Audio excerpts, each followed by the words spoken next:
Crystal. And I'm Maylene. And we are the students of Bachelor of Arts in Communications and Service Management. When I choose this course, I thought that this is a tough course.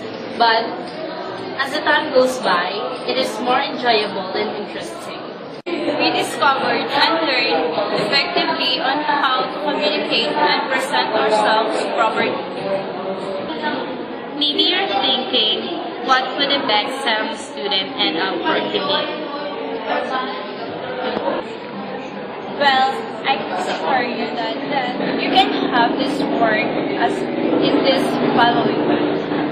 You can be at ESR in a BPO company.